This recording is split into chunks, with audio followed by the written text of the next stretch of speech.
living with wildfire is a reality when you live in this wildland-urban interface. And you're either up to the challenge or you're not. I mean, not everybody is cut out for living in the mountains. During the Fourmile fire, residents of Sunshine Canyon evacuated with no idea whether their houses had survived. Amy was safe, I was safe, the dogs were safe.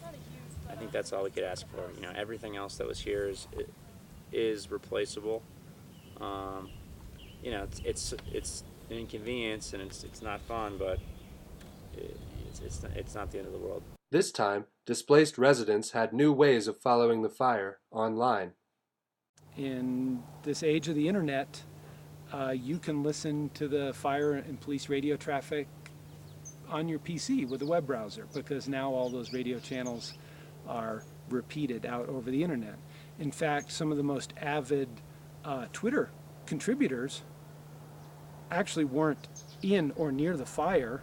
Some of them were in Boulder County, but some of them were even beyond Boulder County. You pretty much get real-time information on what was going on up here, where the fire was, where it was moving. You know, we know the area pretty well, so we could identify the points that they were talking about. A former firefighter, Young returned to his property to provide first-hand updates via email, Facebook, and Twitter. I would gather information from the fire itself, but I was very, very careful about being discreet about what information I shared in what way.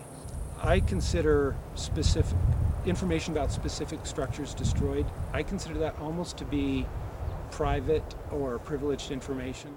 Many residents chose not to return after the Fourmile fire. Tetrault and Michigan wanted to buy property in Sunshine Canyon, and the fire made that possible.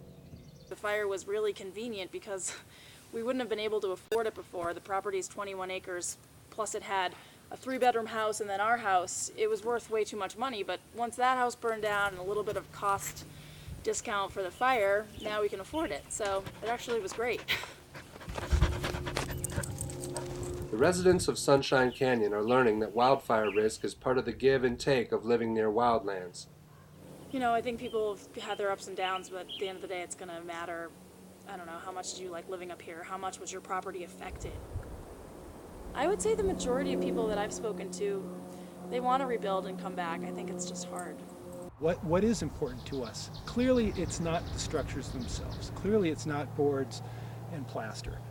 Clearly, it's all about reaching out, neighbors helping neighbors, community, friends, laughter.